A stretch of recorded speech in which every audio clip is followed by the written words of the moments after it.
위에 예, 뉴스룸이 끝나고 유튜브로 이어지는 뉴스룸 D, 영어로 D로 돼 있지만 저희는 D라고 읽겠습니다. 뉴스룸 뒤에 한다 이런 의미인데 좀 더 편안하게 저는 이렇게 명찰을 박성태 부장으로, 제가 이제 아시는 분은 아시겠지만 썰전 나이트 때부터 좀 뛰었던 브랜드인데요. 박성태 부장으로 함께하고 하겠습니다. 오늘 얘기는 트럼프의 대선 출마 선언, 한중 정상회담, 북한은 왜 이럴까 뭐 이런 것들인데요. 여기에 딱 맞는 분을 모셨습니다. 정세현 전 통일부 장관, 그리고 보도국의 이성대 국제외교안보 부장입니다. 안녕하세요. 예, 안녕하십니까. 안녕하세요. 일단 뭐 장관님은 어떻게 지내셨습니까? 네. 요즘 어떻게 지내십니까? 어떻게 지내기는 뭐 잘 지내죠. 아, 잘 지내십니까? 예. 저도 몇 달 만에 뵌 것 같은데 잘 지내시는 것 같아요. 뭐 건강해요. 하루에 7,000보 이상은 걸으니까. 7,000보 이상이요? 예. 오늘도 이미 7,400보 걸었네요. 7,400보요. 예. 예, 건강한 모습 들어요. 그러나 이 박성태 기자가 뉴스룸에 지난 월요일부터 앵커로 된 거에 대해서 예. 동포애적 심정으로 축하를 드립니다. 북한식 용어다. 동포애적 심정은 뭡니까? 북한식 용어입니까? 북한이 그 동포애적 심정으로 열렬히 축하한다는 식으로 표현하시죠. 그 이제 통일부 장관을 오래 하셨기 때문에 그냥 그렇게 쓰시는 거죠? 그 북한 말투가 좀 몇 군데 남아 있죠. 예. 그래서 제가 북한 출신인 줄 아는, 적어도 이북 출신인 줄 아는 사람들도 있어요. 예. 그러나 그건 일종의 직업병이지. 예. 뭐 다른 의도가 있는 건 아니고 이제 많이 만나다 보니까. 77년부터 북한의 방송 듣고 그다음에 북한의 자료 계속 그야말로 그 암기를 하듯이 있다 보니까 북한식 용어가 가끔 튀어나와요. 알겠습니다. 저희 댓글에 지금 벌써 보니까 정세훈 장관님 반갑습니다. 요즘 어떻게 지내세요? 많이 있었고요. 또 있습니다. 이성대 부장 반갑습니다. 썰전 라이브 이후에 정말 간만에 TV에 나왔군요. 라고 얘기를 하는 분이 있습니다. 인사 한마디 하시죠. 저희 유튜버를 보는 네티즌들에게. 어디를 봐야 되나요? 오랜만에. 저쪽 보세요. 3번 카메라. 네, 3번 카메라. 떨립니다. 제가 보니까 3달 정도 된 것 같은데요. 그 데일리 방송을 하다가 3달 정도 만에 오늘 출연했습니다. 원래는 제 밑에도 좀 그 부원들이 있어서 제가 나올 자리가 아니고 부원이 나오기로 했는데 예. 좀 이렇게 다른 피치 못할 사정이 있어서 제가 대신 나왔습니다. 근데 제가 섭외를 요청하니까 바로 콜을 했습니다. 이 부장이. 지금 방송이 안 하고 뒤에서 이제 부장이기 때문에 후배들, 부원들을 이제 조종하는 역할을 하고 있는데 바로 원래 부장이 카메라가 반가워서 바로 잘 하더라고요. 나오고 그러진 않거든요. 좀 자리가 있어서. 예. 알겠습니다. 그러면 바로 저희가 이슈에 대해서 좀 얘기를 해보도록 하겠습니다. 정세훈 장관님이 워낙 이슈도 잘 아시고 말씀도 재밌게 하시니까 기대를 하겠습니다. 한중 정상회담 얘기를 먼저 할 텐데요. 저희가 칠판을 좀 준비했습니다. 칠판을 좀 가져다 주시겠어요? 이게 저희가 2세트에서만 하다 보니까 너무 유튜브스럽지 않다. 라는 얘기가 있어서 저희가 뭐 비싼 돈으로 더 좋은 걸 할 수 있지만 유튜브스럽게 칠판을 준비했습니다. 예.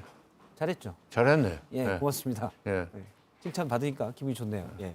일단 한중 정상회담이 있었습니다. 어제 있었는데 3년 만에 만나는데 25분 만났습니다. 예전에 뭐 정상회담 같은 거 보셨겠지만 통역도 하고 뭐 하고 보면 이건 어떻게 해석해야 됩니까? 글쎄, 그 뭐 실질적으로 통역을 계산하면은 한 12분 했다고 봐야죠. 12분. 순차 통역을 할 테니까 뭐 동시 통역을 해도 그렇고.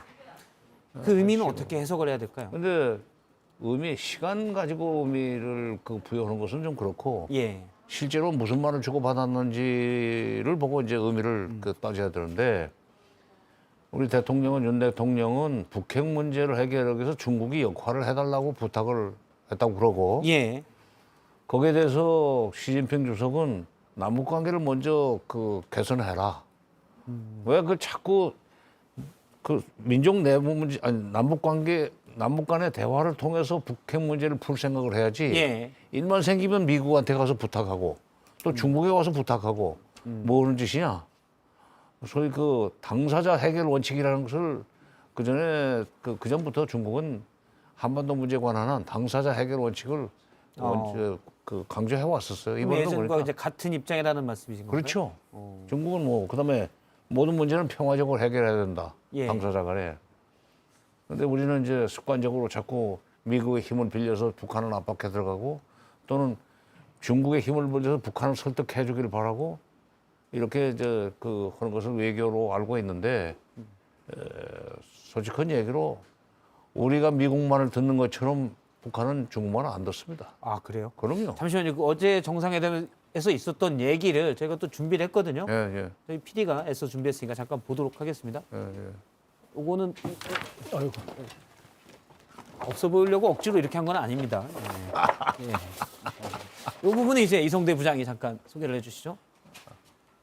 예, 이게 아까 지금 그 장관님이 말씀하신 것 같은데 예, 그러니까 이제 저희가 계속 한중 정상회담이 결정이 됐다고 했을 때 모든 우리나라 언론이 되게 그 관심을 가졌던 게 윤석열 대통령이 중국에게 그 북한에 얘기 좀 해달라. 야, 북한 니네 좀 자제해라. 7차 핵실험하지 말아라. 이런 어떤 예. 중국의 역할론을 얘기할 거라고 했다는 거죠. 결국 이렇게 얘기를 한 겁니다. 그게 중국의 적극적이고 건설적인 역할을 기대한다. 북한에 대해서 사실상 지금 바로 장관님 말씀하신 것처럼 북한이 담대한 구상에 대해서 호응할 경우에 적극적으로 지지하겠다라고 이제 받아친 건데 근데 아시는 것처럼 지금 북한에서는 우리나라의 그 담대한 구상 정책에 대해서 여러 차례 거부 반응을 일으켰었죠. 예. 상당히 강경한 표현으로 그래서 말도 안 되는 이제- 얘기다 뭐 이렇게 얘기를 했었죠. 그래서 오늘 이 질문이 나왔습니다. 대통령실에서. 이미 북한이 담대한 구상에 대해서 거부 반응을 일으켰는데 이 얘기는 시진핑 주석이 우리도 안 하겠다, 할 수 없다라고 얘기한 거 아니냐라고 했을 때 이제 어제 아까 오후에 대통령실에서는 시진핑 주석이 얘기했던 거는 북한이 호응 시 담대한 구상을 지지하겠다는 조건법이 아니라 조건절이 아니라 남한이 좀 적극적으로 북한에 대해서 적극적으로 좀 나서라. 말만 하지 말고 여러 가지 좀 역할을 좀 진정성을 보여줘라. 일단 그런 북한부터 뜻으로 얘기를 설득해라 했다. 이런 말이군요. 아이고. 그렇게 해석을 했다고 설명을 했습니다. 그건 너무 둘러대는 건데 왜냐하면 대통령실에서요? 8.15 때 담대한 구상을 내놓은 거 아니요. 8.15 경축사에. 예. 그러자 사흘 만에 김여정 노동당 부부장이 나서가지고 그걸 걷어찼단 말이야. 그러면서 심지어 윤석열 대통령에 대해서 그런 자리에 가서는 안 될 사람이라는 그 표현도 썼고 자기들은 윤석열 인간 그 자체가 싫다는 그 표현까지 썼습니다. 그렇게 해서 구박을 당하고 거절당했으면은 이걸 수정해가지고 어떻게 북한이 다시 받을 수 있게 만들 생각을 해야지. 똑같은 아무런 수정 보완 없이 예. 그걸 시진핑 주석한테 북한이 이걸 받도록 좀 역할을 해달라고 그러니까 북한이 호응을 하고 거기에 협조를 한다면 우리도 역할을 하겠다고 그러지만 담대한 구상은 현재까지 정부가 발표한 내용대로만 한다면 중국이 거기 끼어 들어가지고 뭐 역할을 할 수 있는 내용이 없어요. 그러면은 시진핑 주석이 그런 상황을 북한이 과하게 일축했던 걸 안다면 알고 저런다면 사실 우리 측 제안을 나 힘들어 못 도와줘 이렇게 얘기한다고 볼 수 있습니까? 그렇게 봐야죠. 근데 앞서 말씀하신 게 이제 북한이 사실 중국말도 안 듣는다. 중국말 안 이건 듣고요. 어떻게 봐야 됩니까? 그건 뿌리가 깊습니다. 저기 6월 14일 날 6.15 때 6월 14일 날 김정일 위원장과 김대중 대통령이 정상회담을 할 때의 얘기입니다. 2000년에요. 예, 2000년. 이제 김대중 대통령한테 제가 이제 직접 그 말씀도 들었지만은 그건 김대중 대통령의 자서전에도 나와 있는 내용인데 뭐냐면 김정일이 그랬어요. 저 떼놈들은 그게 중국이라고 얘기를 안 해요. 떼놈들이라고. 떼놈들은 그 욕심이 많습니다. 심지어 영토적 야욕도 있다고 생각합니다. 영토적이야. 영토적. 그러니까 북한 땅에 대한 영토적 야욕도 반도에 대한 예. 영토적 야욕도 있다고 생각합니다. 과거에 뭐 고구려 때나 무슨 뭐 그 이후에 여러 번 자관 전 침략을 하지 않았습니까? 그 얘기를 하는 거죠. 그러니까 6.25 때 이 중국인민해방군이라고 해서 중공군이 지원을 해서 간신히 살아날 뻔했음에도 불구하고 중국에 대해서 감사하는 생각을 안 하고 있어요. 북한은요. 말하자면 중국이 북한을 설득해서 핵과 미사일을 가지고 긴장을 조성하지 않도록 이 얘기를 하려면 북한이 중국에 대해서 감사하는 마음을 가지고 있어야 중국의 발언권이 있는 거 아닙니까? 예. 그러면서 중국은 그런 영토적 야욕도까지 있는데 뭐 동북공정 같은 거죠. 중국이 가졌던 거. 그렇지. 예. 바로 그거예요. 이미 맞췄나요? 예. 맞춘 거예요. 예. 예, 동북공정은 2003년 말에 2003년 말에 나왔지만 예. 그것이 나오기 전에 이미 그런 그 중국 사람들의 중국 지도부 내지는 중국 사람들의 한반도에 대한 소위 그 인식이라든가 이걸 알고 있는 거예요. 예. 그러면서 한다는 얘기가 우리가 좀 평화롭게 살려면 바다 건너에 있는 미국은 한반도에 대해서 조선반도에 대해서 영토적 야욕은 없을 거 아닙니까?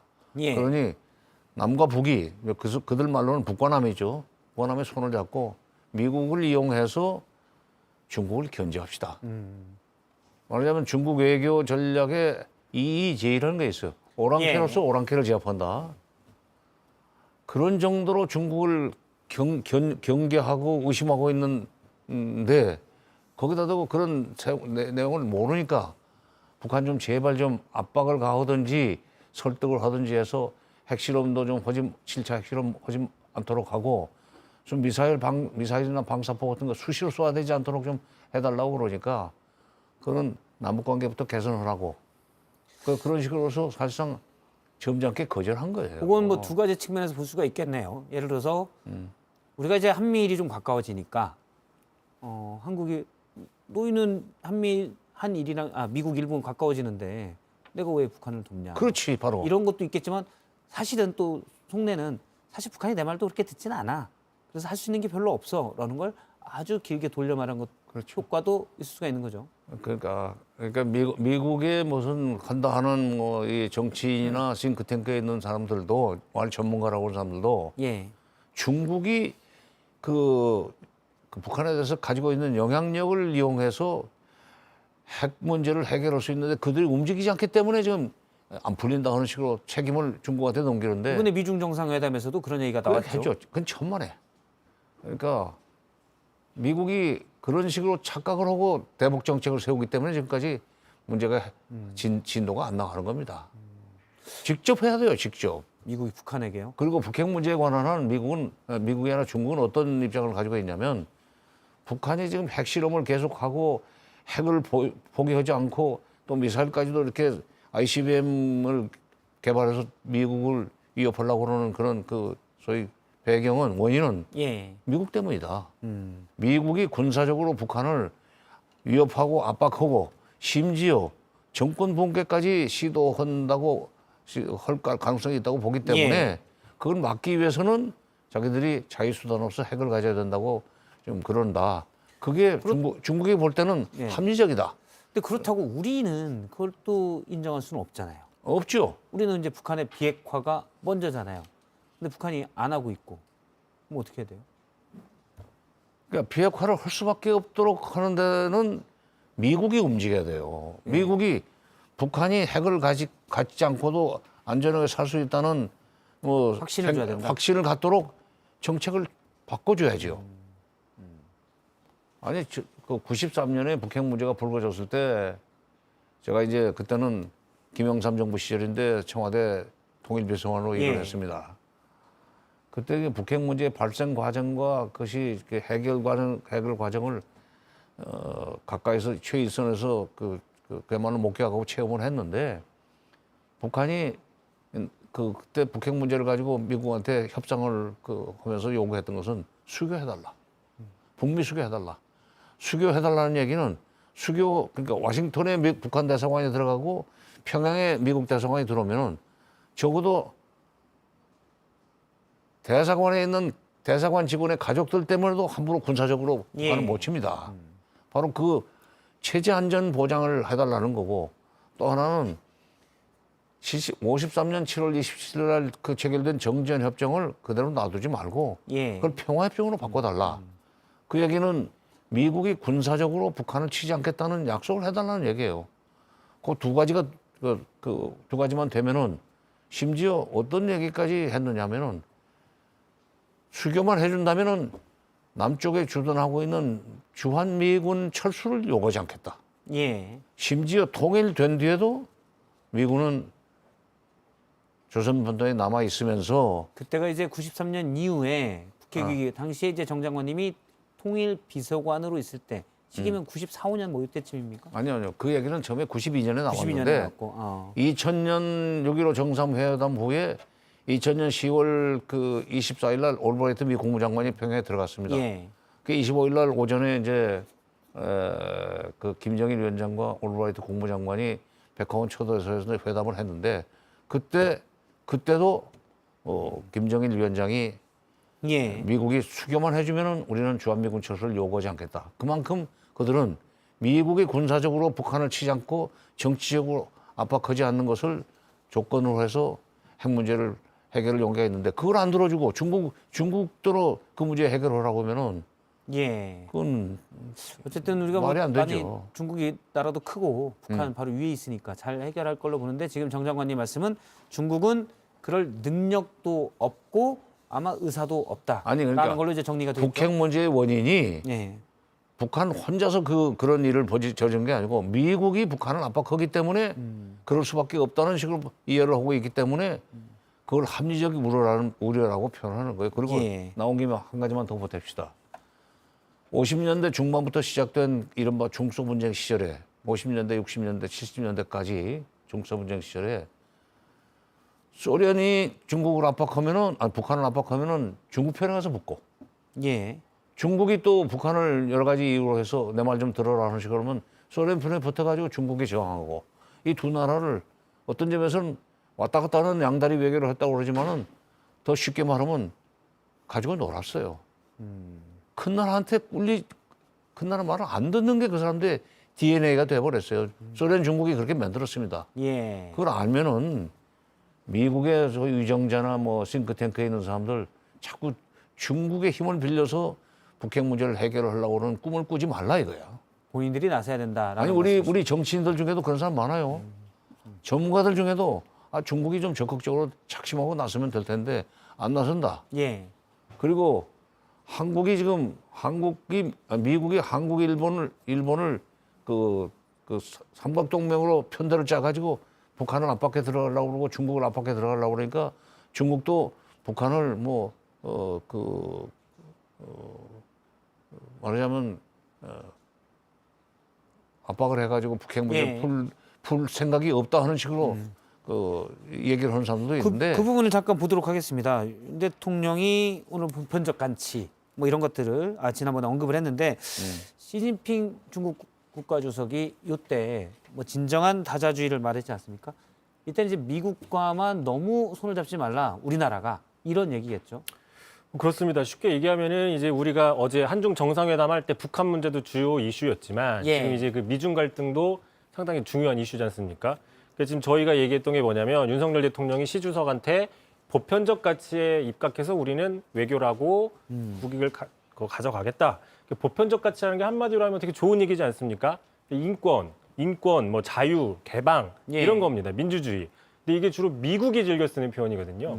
주로 공격을 할 때, 중국을 공격할 때 자주 쓰는 게 그리고 뭐 보편적 가치를 지켜라. 대표적으로 인권 문제를 중국이 잘 못한다. 그러니까 그렇죠. 지켜라. 뭐 이런 식으로. 그러니까 이제 바이든 대통령이 하던 표현을 윤석열 대통령이 그대로 시진핑 주석 앞에서 얘기했다. 뭐 이렇게 해석을 할 수 있는 거죠. 자, 그러다 보니까 이제 시진핑 주석은 곧바로 자, 한국이 진정한 다자주의에 앞장서야 된다. 예. 뭐 다자주의도 상당히 좋은 이야기입니다. 다자주의, 뭐 독재보다는 더 좋은 민주적인 개념인데 여기서 얘기하는 다자주의라는 건 뭐냐면 지금 미국 중심의 다자주의는 진정한 게 아니다. 그러니까 미국 예. 중심으로 지금 자유주의 체제에 맞는 자기랑 편히 먹는 일본, 영국, 뭐 유럽 일부 국가들처럼 끼리끼리만 움직이고 있고 중국을 배제하고 있다.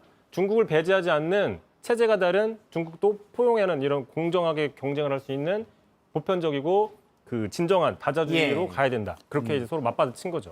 그러니까 자유, 평화, 번영 뭐 이런 얘기를 자꾸 시진핑한테도 얘기를 하고 아세안에 가서도 연설하면서 그걸 강조하는 건 아닌데 사실 자유, 평화, 번영이라는 것은 참 듣기 좋은 말이고 그러나 수학적인 의미밖에 없는 경우도 있지만 일반적으로 그 말이 내포하는 것은 미국 중심의 국제 질서를 정당화하는 논리예요.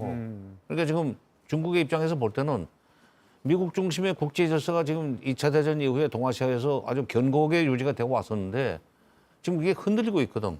중국의 부상 때문에. 예. 그러니까 중국으로서는 지금 너무 미국 편에 서지 말라. 언젠가는 지금 미국이 오히려 지금 동아시아를 호령하는 시대가 올 텐데 너희 똑바로 정신 차리고 말이야.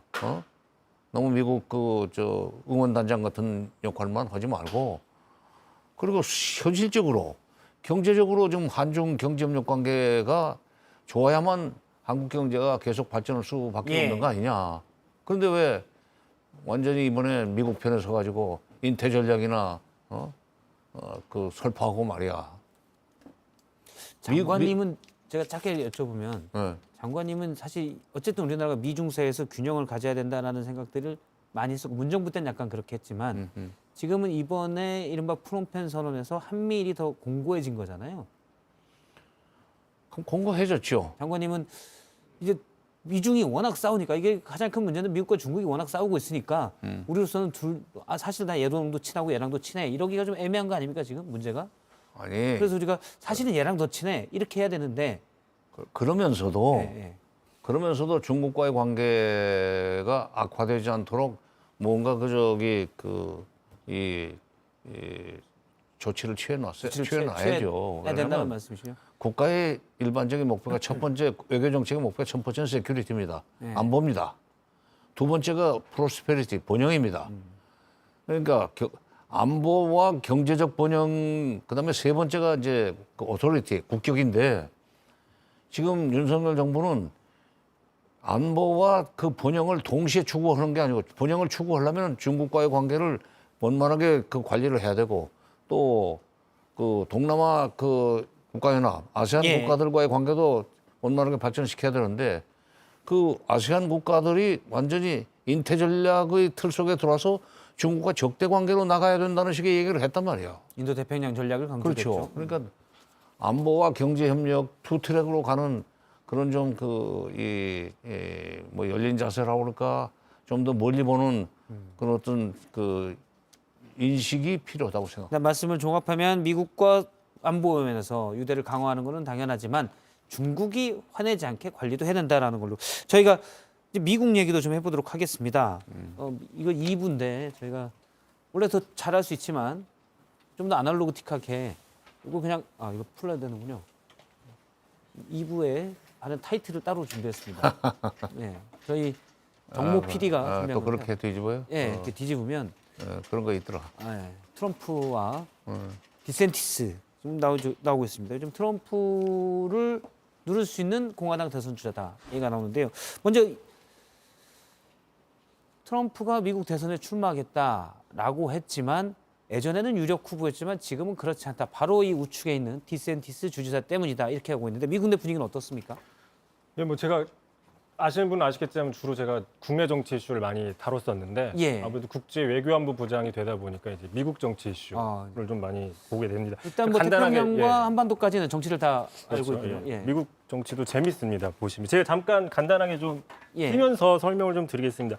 최근에 어제였죠. 현지 시간으로 어제 그 중간 선거 이후에 공화당 당내 이제 가상 대결. 자, 오늘 선거를 하면 누가 당내 경선 주자가 될 것이냐라고 그 공화당의 텃밭인 텍사스에서 했습니다. 그러니까 우리식으로 따지면 뭐 보수 정당의 텃밭인 뭐 대구, 그러니까 진성 당원들이 많이 모여 있는 미국의 DK지 거기가. 예. 텍사스에서 뽑았어요. 예. 그러니까 상당히 민도가 높은 데죠.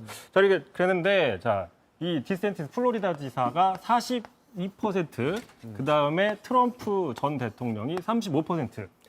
상당히 중요한 변화가 있는 겁니다. 이게 이제 오늘 재선 도전에 나서겠다라고 이야기하기 전날 신예 플로리다 주지사가 더 앞서 나가는 겁니다. 유력했던데 그동안은 트럼프가 이제 조금 당내 지지가 조금 떨어진다라고 볼 수 있는 건데 뭐 여러 가지 얘기는 많이 나오고 있었죠.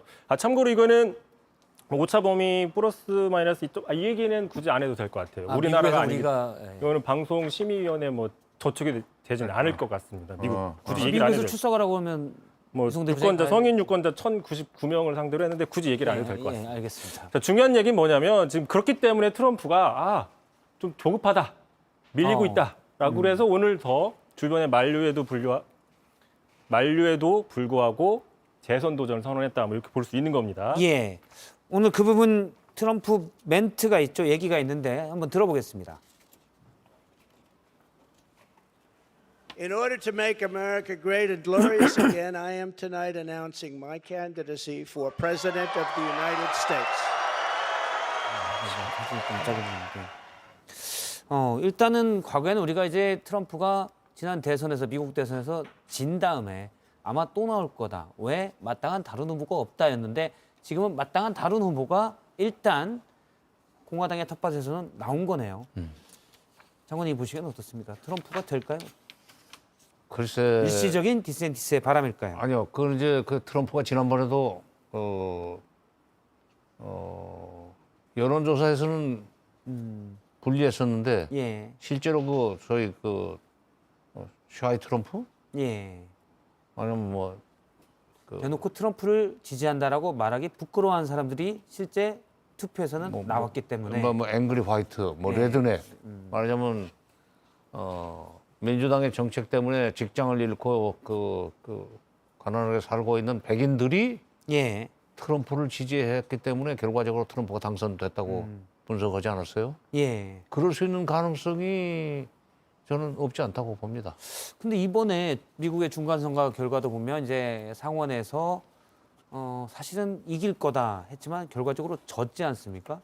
트럼프 때문이다라는 얘기가 많이 있었잖아요. 그렇죠. 그러면서 이제 아까 이 조사가 보여주는 거죠. 아, 이거 트럼프로 되겠어? 라는 얘기가 나오는 거고 특히 이제 오늘 보면은 월스트리트 저널이라고 미국에서는 네. 좀 보수 성향으로 분류가 되고 있습니다. 과거에는 이제 트럼프 정부를 좀 지지하는 언론으로 알려져 있었는데 이런 기사가 나왔어요. 자, 트럼프 대통령이 전 대통령이 재선 도전을 했는데 공화당보다는 민주당원들이 더 좋아할 것 같은 아이러니가 생기고 있다. 민주당에서는 트럼프가 나오는 게 더 좋다 이거죠. 그러니까 트럼프가 나오면 땡큐. 이른바 트나 땡. 아, 트나땡이 미국에서도 예. 미국에서도 저 드센티스 저 신예 떠오르는 신예 상당히 그 샤프하고 뭔가 좀 균형이 잡힌 저런 후보가 공화당 후보로 나오는 것보다 민주당 입장에서는 트럼프가 나오는 게 선거가 더 쉽다. 예, 뭐 역선택을 할 수도 있을 것 그렇지. 같습니다. 트나땡이 있네요. 가능성이 참고로 있죠. 미국에서는 역선택이 쉽지가 않습니다. 민주당과 공화당이 같은 날 예. 오픈 프라이머를 하기 때문에 프라이머를 같이 하죠. 우리나라처럼 역선택 논란은 나오지는 않습니다. 어쨌든 근데 그럴 수도 있겠네요. 사실은 민주당에서 디센티스가 더 쉬울 경우 트나땡이야 이렇게 잘해서 트럼프가 좀 안 되게 약간 여론전을 만들고 결국은 디센티스가 나왔는데 디센티스가 별 매력이 없다면 그냥 본선에서는 민주당이 좀 이기게끔. 제가 너무 정치부에 오래 있었나요? 아니 뭐 그렇게 그런 식으로 그 민주당 뜻대로 될지는 그건 잘 모르지만 어쨌건 트럼프가 저렇게 여론조사에서 약체로 나왔다고 하지만 상대적으로 좀 예, 지를 적게 받았지만 저게 지금 민심의 전부를 반영하는 건 나는 아니라고 생각합니다. 공화당 얘기고요. 예. 그리고 이제 지금 당내에서 얘기인데 당내에서는 원래 지난번에도 트럼프는 듣보잡 대접받지 않았어요. 예. 다 뭐 주지사니 상원 의원이 이렇게 경력 쌓아가지고 그 대통령 출마를 하는 건데 저 사람 또 예. 원래 또 민주당이었잖아. 잠깐만요. 손가락을 그렇게 하시면 저희 화면 잡힌 게 예. 지금 장관님 뒤에 저희가 그러니까 어깨 OS샷이라고 하는데 오버숄더에서 딱 해서 트럼프를 비치고 있거든요. 다시 한 번만 그렇게 해주시면 손가락을 트럼프를 좀 아니 가리키면 그러니까 예, 트럼프가 원래는 민주당 예. 그 소속이었었고 예. 또 잠깐만 손을 이렇게 들어주시면 예, 부동산으로 돈 벌어가지고 지금 갑자기 당적 바꿔서 대통령 나왔을 때 예, 그 미국 정치권에서는 듣보잡으로 계산했죠. 음. 그런데 그 트럼프의 저 아메리카 퍼스트 그러니까 전 자기가 대통령이 되면은 공장도 많이 짓고 리쇼어링이나 일자리도 많이 늘리고 하여튼 누구 목을 비틀든지 팔을 비틀든지 하고 외국에 투자를 유치해서 예. 너희들 일자리 만들어 준다는 식으로 하니까 그야말로 샤이 트럼프 뭐 레드넥 뭐 앵그리 화이트 이런 사람들이 그냥 예. 선거날 와 몰리면서 됐다는 거 아니에요? 그럴 수 있는 가능성은 저는 나는 또 다음번에도 일어날 수 있다고 봅니다. 일단 사실 뭐 트럼프가 되냐 마냐는 거는 이제 미국 분들이 관심이 있을 거고 근데 우리도 왜냐하면 북미 정상회담이 2번이나 열렸었잖아요. 또 우리나라의 관계 이런 것도 있기 때문에 미국이 이제 주요 국가이니까 그런 게 있죠. 그래서 저희가 잠깐만 이걸 해보면 바이든 요 분은 이제 빼고 네, 빼고 디센티스 날리고 바이든으로 하시죠. 그렇죠. 이렇게 이것도 지워야 되겠군요. 그래? 숫자를 지워야 돼서 아날로그로 하려다 보니 제가 일이 많아지는 경향이 있습니다. 누가 더 바이든을 날리는 게 아니라 올리는구만. 날리면이 아니라. 이렇게 하면 아니, 제가 이거 외교 문제가 있을 수가 있으니까 날리면이라는 얘기가 있었지만 그러면 뭐 지금 안 되고요. 누가 더 우리나라 북핵 문제 풀기에는 유리하다고 보십니까? 아마 북한을 일단 그 회담장으로 끌어내야만 북핵 문제 해결의 수순을 밟을 수 있다는 점에서는 예. 트럼프가 나오는 것이 뭐 도움이 되지 않을까 하는 생각입니다. 아 트럼프가 이성대 부장은 어떻게 보십니까? 친서를 27번이나 주고받았고 어. 뭐 물론 그 트럼프의 친서는 립 서비스에 불과하다고 할 수 있지만 예. 김정은이 그걸 상당히 소중하게 생각하고 있는 것은 틀림없어요. 그러면 트럼프가 다시 당선이 돼가지고 예. 김정은 위원장을 만나자고 할 때 그때는 지금처럼 이렇게 까다롭게 조건을 내거는 것이 아니고 예. 그냥 우선 만날 수 있다 하는 식으로 나올 겁니다. 그러면 그렇게 해서부터 이제 둘이 만나서 다시 싱가포르 그 2018년 6월 12일 날 합의했던 예. 그때로 돌아가서 북핵 문제를 풀겠다는 식으로 다시 싱가포르 이렇게 시작될 수 있기 때문에 우리로서는 뭐 나쁘지 않다고 생각합니다. 지금 바이든은 집권한 지가 꽤 됐는데 그러니까 북한 문제 해결에 있어서는 점수를 주신다면은 몇 점 주시겠습니까? 바이든은 연설하는 것도 힘과 다리가 없어요. 그리고 오바마 대통령 때 그 부통령 했던 사람 아니에요? 예. 오바마 대통령 8년 동안에 전략적 인내라는 대북 정책을 가지고 있었는데 예. 오바마 임기 8년 동안에 북한이 핵실험을 4번이나 했어요.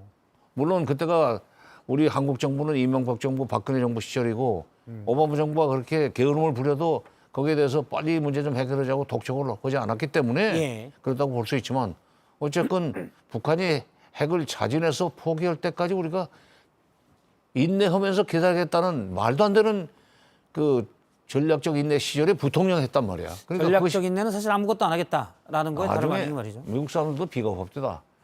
그 오바마 임기가 끝날 때쯤 되니까 이제 뭐 명색이 무슨 싱크탱크에 있는 사람들이 스트라테직 페이션스는 사실상 스트라테직 코마였었다. 뭐 전략적 무슨 혼수 상태였다 이런 식으로 얘기하던데 그 시기에 부통령을 했다는 것은 그 사람이 북핵 문제에 대해서 북핵 문제를 그런 식으로 풀 수 있다고 착각을 하고 있는 걸로 나는 일단 봅니다. 뭐 북한 문제, 대북 문제에 있어서는 바이든은 한 일이 없다라고. 그렇죠. 인간적으로 누구를 더 좋아하십니까? 네? 유튜브니까 한번 여쭤보면 인간적으로 누가 더 정 장관님하고 좀 어울린다고? 인간적으로 착한 거야 바이든이겠죠. 그러나 정치판에서는 문제 해결을 하는 것이 중요하지 착한 사람은 그 별로 그게 도움 안 착한 돼요. 바이든 필요 없다. 북한 문제 풀어야 된다. 아니, 지금 바이든이 취임해가지고 1년을 기다려도 2021년에 대통령이 예. 됐습니까? 1년을 기다려도 핵 문제에 관련해서 아무런 움직임을 안 보이니까 드디어 그 바이든 취임 1년이 지나면서 지난 1월 20일 날 정치국 회의를 열어서 트럼프 때 약속했던 핵실험과 미사일 발사 모라토리엄을 그 깨겠다 하는 식으로 선언을 했고 실제 깼죠. 그리고 실제로 3월 24일 날 그 미사일 발사를 해버렸죠. 예. 그러니까 북한이 다시 모라토리엄을 깨도록 만들고 핵실험을 하고 미사일 발사를 하도록 만드는 데는 바이든의 역할이 커요. 이성대 부장은 같이 또 뉴스룸에 예, 예. 국제 외교부 부장이니까 뭐 전문가니까. 저희 보도국의 가장 이쪽의 전문가. 일단 뭐 그런 아주 유명한 말이 있습니다. 정치는 생물이라고 예. 지금 2년 남아가지고요. 사실상 어떻게 보면 지금 저희가 얘기하는 게 어떻게 보면 큰 의미가 없을 수도 있습니다. 미국 대선 2년 후에 어떻게 벌어질지도 모르고 예. 3차 세계대전이 벌어질지도 모르고 지구가 다 날아갈 수도 있고 뭐 모르는 상황인데 굳이 내일 대선을 치른다고 하면 물론 북한 이슈는 트럼프가 이제 전력이 있지만 또 그런 예. 것도 있는 것 같습니다. 자, 전형적인 그 비즈니스맨이잖아요. 비즈니스의 가장 기본적인 원칙 똑같은 상품을 똑같은 값에 팔지 않지 않습니까? 아 예. 그렇기 때문에 북한 문제에 대해서 조금 더 값을 올리려고 할 가능성도 있어서 마냥 우리가 낙관적으로 볼 수 있는 거냐 이런 측면도 한번 봐야 된다. 다만 동시에 트럼프는 저희한테 그 방위비 분담금을 올려달라고 했고 돈을 더 안 주면 주한미군을 빼겠다고 했고 예. 모든 그 방위와 안보 문제를 돈으로 접근했기 때문에 어느 정부가 될지는 모르겠지만 트럼프 정부를 대할 때는 상당히 어려워진다. 난처해진다는 측면도 있기 때문에 마냥 이렇게 좀 볼 수 있는 측면은 또 봐야 된다. 중요한 거는 2년이 남았기 때문에 그래서 누가 될 것 같나요? 2년 후에 다시 한번 유튜브 방송을 하시죠. 그때 예. 지금은 뭐 어떻게 될지 모르니까 굳이 뭐 그런 얘기를 할 필요가 그래. 없다. 정치의 세계에서 하루는 범부의 일생보다도 길다고 그러니까 앞으로 2년이면 그 누가 한 말인가? 범부? 아니 범부 아까 정치 하루가 보통 사람? 아니 정치 하루가 범부의 일생보다 길다. 범부의 일생보다도 긴 시간이다 하는 예. 얘기 누가 했냐고? 예. 누가 했는지 모르겠는데 그 전에 노재봉 전 총리가 대통령 비서실장 시절에 관훈 클럽 초청 토론 때 예. 그때 이제 그 노태우 정부가 불리한 그런 이슈들이 많았었어요. 그걸 어떻게 해결할 것이냐 하는 식으로 이제 비서실장한테 질문을 하니까 예. 그때 노재봉 비서실장이 그 얘기를 했어요. 정치 세계에서 하루는 범부의 일생보다도 긴 범입니다. 깁니다. 앞으로 어떤 문제가 새로 다시 불거져 가지고 지금 가장 시급히 해결해야 될 문제라는 것의 우선순위가 떨어질 겁니다. 그렇게 되면. 예. 정치는 생물이라는 얘기하고 비슷한 건데 앞으로 지금 범부의 일생보다도 긴 것이 하루, 정치의 세계에서 하루라는데 뭐 물론 아까 그 플로리다 주지사와 트럼프의 지지도도 바뀔 수도 있고 2년 정도 남았으니까. 근데 아까 이성대 부장이 얘기했던 문제 중에 트럼프가 나오면은 이제 우리한테 뭐 방위비 분담금 더 내라고 하고 뭐 여러 가지 그 미군을 줄일 수 있다 하는 식으로 겁도 주고 그럴 거라고 하기 때문에 우리로서는 도움이 크게 안 된다는 얘기를 했는데 그건 한미 간의 협상으로 풀 수 있는 문제입니다. 그러나 일단 북핵 문제는 북미 간의 협상이 시작될 수 있는 어떤 계기가 마련되는 것이 중요해요. 그런 점에서는 트럼프가 당선되면은 김정은은 상당히 적극적으로 나올 가능성이 있고 그렇게 돼서 한반도 북핵 문제가 풀릴 수 있는 수순을 받게 되면 우리로서는 그게 나쁘지 않죠. 예. 아니 지금 두 사람 보면은 트럼프는 성격적으로 좀 화끈한 것 같고 바이든은 점잖고 그런 점에서는 게을르고 이거 뭐 자동적으로 해결되기를 바라는데 예. 어느 세월에 그게 되겠습니까? 그럼 한반도 문제 내지는 북핵 문제에 적극적으로 나올 수 있는 그런 사람이 다시 다음번 미국 대통령이 됐으면 좋겠어요. 그 공화민주를 떠나서 어차피 예. 한미 간에는 미스매칭이 많아요. 예. 당과 뭐 이런 건 상관없이 일단 북한 문제를 해결하기 위해서 전 통일부 장관 입장에서 네. 민주평통속 부장도 하셨으니까요. 알겠습니다. 예, 오늘 유튜브에서 저희가 뉴스룸 D를 통해서 지금 많은- 25분이네요. 꽤 시간이 지났습니다. 그래서 25분 예, 넘게 했습니다. 사실 중국의 역할에 대해서 많은 분들이 관심을 가지고 있었는데 이번에 그 계속 외교 순방에서 큰 이슈였고요. 근데 정 장관님의 의견은 중국 힘도 없고 의사도 없다 일단 의사가 북핵 없어요. 문제에 대해서 그리고 그런 의견 중국이 나선다고 해서 북한이 말을 안 듣는다니까? 그러니까요. 예. 북한도 그게 이제 중국이 힘이 아니, 있는 거죠. 중국이 어떻게 북미 수교를 결정할 수 있습니까? 미국이 군사적으로 북한을 치지 않겠다는 협정을 체결하는데 중국이 미국한테 그 얘기를 할 수 있어요? 예. 미국이 결정할 일들이에요. 일단 저기 안에서 PD가 퇴근해야 되니까 끝내야 되는데 자꾸 말을 또 거냐 저한테 얘기를 하는데 제가 그래도 생각나서 하나 더 여쭤보면 떡본 김에 제사 지낸다고. 그렇죠. 하나 더 여쭤보면 그러니까 계속 얘기하는 게 그렇잖아요. 미국이 중국한테 계속 얘기하는 게 중국이 니네가 중유든 뭐든 몰래 주니까 제재를 해도 북한이 저렇게 버티는 거 아니냐. 아예 싹 주지 말아라. 그러면 북한이 말 듣지 않겠냐. 이게 이제 미국 주장인데 그건 얘는 아니고 정 PD 퇴근해야 되니까 짧게 좀 그래요? 해주시면 고맙겠습니다. 글쎄, 문재인 대통령이 당선돼 가지고 그때 블라디보스톡에서 열렸던 동방경제 예. 회의라는 거에 참석해 가지고 그때 이제 그 푸틴하고 만났을 때 예. 유엔 대북 제재를 좀 러시아도 적극적으로 동참해 달라는 요청을 했었어요. 그 당시에 이제 문재인 대통령 막 당선돼 가지고 뭐 어찌됐건 미국하고 같이 보조를 맞춰서 나가야 되기 때문에 미국의 입장에 서 가지고 북한을 좀 압박하는 식으로 해야만 뭔가 미국도 적극적으로 움직이지 않을까 하는 생각으로 그 얘기를 했을 때 예. 푸틴이 했던 얘기가 있습니다. 그 사람들이 95년부터 98년까지 고난의 행군이라는 그 어려운 시기를 지냈는데 그때 그 사람들 보니까 말하자면 북한 사람 북한 보니까 풀뿌리를 캐 먹으면서도 우리한테 손을 안 벌리더라.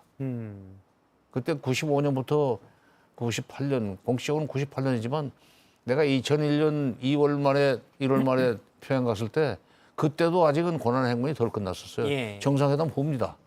그러니까 그때 푸틴이 했던 말이 나는 참 북한 압박으로 북한을 움직일 수 있다고 하는 데 대한 아주 확실한 대답이라고 봐요. 풀뿌리를 캐 먹으면서도 손을 안 벌리더라. 압박과 제재? 중국이 다 틀어막으면 나중에는 중국말을 들을 거 아니냐? 너. 어떤 다른 교수님이 그런 말을 한 것도 기억이 납니다.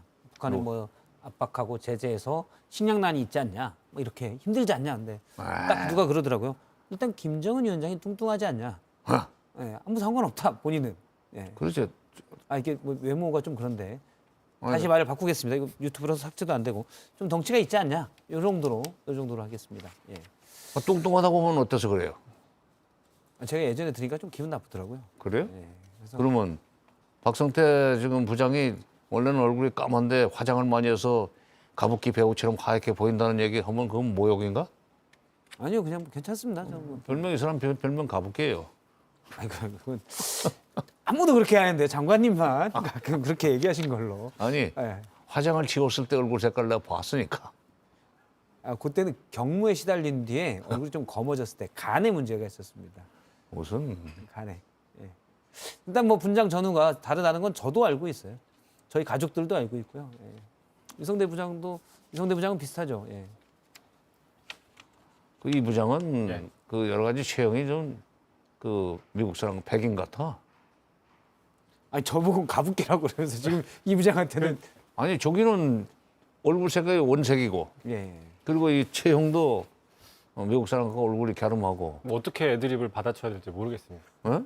예. 그래서 알겠습니다. 이 부장도 간만에 방송에 나왔는데 사실 유튜브에서 저랑 같이 이전에 프로그램 할 때 100만 주의 수준 썰전 라이브 할 때 아 그때는 저쪽에서 그 가까이 삼각 테이블, 예. 차단막 쳐놓고 했던 거 아니야? 나도 예. 그때 한 번인가 나왔던 것 예, 같은데. 제가 한번 모셨습니다. 네. 북한 문제로. 네. 그때 저도 뭐 자주 나오면 재밌을 것 같습니다. 제가 자주 나온다는 이야기는 이 트럼프가 뭐 바이든이랑 세게 붙는다, 예. 뭐 정상회담 많이 한다는 얘기이기 때문에 뭐 좋은 얘기로 많이 나온다는 얘기라서 예. 자주 불러 주십시오. 알겠습니다. 저쪽에 우리 FD님들이 계속 빨리 끝내라. 나 집에 가야 된다. 계속 이러고 있어서 저희가 이제 그만하도록 하겠습니다. 장관님 오늘 말씀 고맙고요. 예. 또 저희가 이슈 있을 예, 때 예. 모셔서 이렇게 괜찮죠, 저희가. 너무 늦어 근데. 아 너무 늦죠. 알겠습니다. 네.